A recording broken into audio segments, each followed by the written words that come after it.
priest utters the words of consecration. Sometimes God makes it visible. This was Archbishop Bergoglio. Who was he? Pope Francis. Now, in a small church, which I went to visit, I wanted to learn everything I could about this. The priest was told that a consecrated host had been desecrated and was on a small candle holder in the back of the church. The priest could not consume it. That's pretty sad. That means there was something on it like feces. And he could not consume the host. It was desecrated. So they put it into a glass of water. See? The glass of water. And they put it back into the tabernacle. When a host can't be consumed, what's the proper way to dispose of it? You place it in water. It dissolves, and you either pour it into the ground, onto the ground, or into a sacrarium. Sacrarium. Not an aquarium, a sacrarium. Now, they put this host in the water for it to dissolve. But here's what happened. What should have taken just a couple days to dissolve didn't. When the priest came back and opened up the tabernacle doors 8 days later, the host that he saw had been transformed. It was now a piece of bloody tissue, which was much larger than the original host. And so the priest decided to keep the host in the tabernacle, not publicizing it or its origin, a very humble man, and I met him. And he didn't want any media coverage. He didn't want any news. And so he left it in there. Take a guess how long he left it in there. 3 years. And it never decomposed. This bloody tissue remained.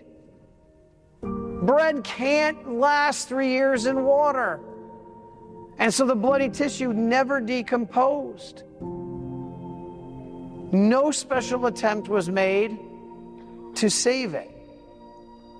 This had not decomposed. This is extraordinary. It's virtually impossible to explain, especially because no attempt was made to preserve it. It wasn't sealed. It wasn't put in some hermeneutic container. So all of a sudden, one of the good friends of our Marian Fathers community got wind of this. And here he is at the National Shrine of the Divine Mercy. This is Dr. Ricardo Castañón Gomez. He lives in Bolivia. And he got wind of this.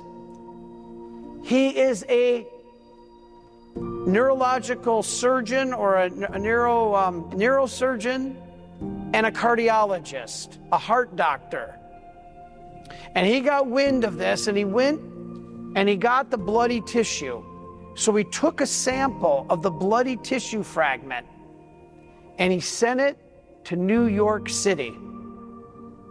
Now, since he did not want any prejudice of the scientific community, because if they found out this was a Catholic host from a mass, it would have been dismissed.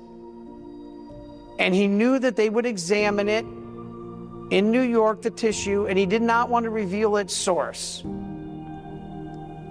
So he sent the subject, or the top of the matter, to New York, and a team of 5 scientists was assembled, including the famous cardiologist and forensic pathologist, Dr. Frederick Zugby. He's the author of many books on forensic pathology, and he testified. I got majorly involved in this case. And so Dr. Frederick Zugby testified that the material is a fragment of human heart muscle found in the wall of the left ventricle of the heart. The muscle, this muscle, is responsible for the contraction of the heart. The left cardiac ventricle pumps blood to all parts of the body. It keeps the body alive. But, he said, this heart tissue is in an inflammatory condition and contains many white blood cells. This indicates that the heart was alive at the time the sample was taken.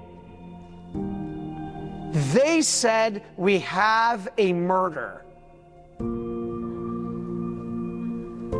We have a murder.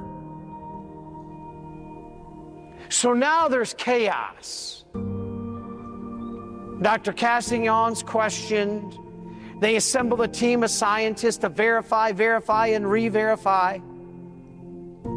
And it said that the heart was alive at the time the sample was taken. And Dr. Frederick Zugby, quote, "It's my contention that the heart was alive because white blood cells die outside a living organism. It had living white blood cells. The white blood cells had penetrated the tissue, which indicates that the heart had been under severe stress, as if the owner had been beaten severely about the chest." What does that sound like? Now, all of this, Dr. Castagnon got the information, and he says, you realize that this eliminates the possibility of fraud, which a critic might propose.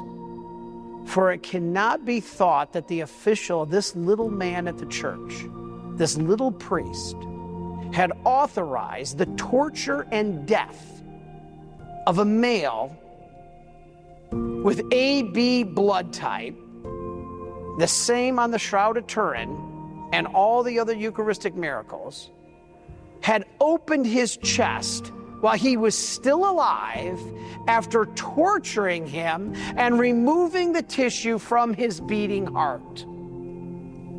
But this is what the test showed. Well, if that's impossible, that this little priest is incapable of that, then how did this specific piece of tissue get into the tabernacle?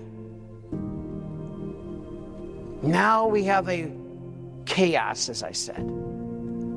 So medical evaluation showed that the sample had not decomposed, but yet it could not have been obtained from a deceased body, a cadaver. Because in a cadaver, the white blood cells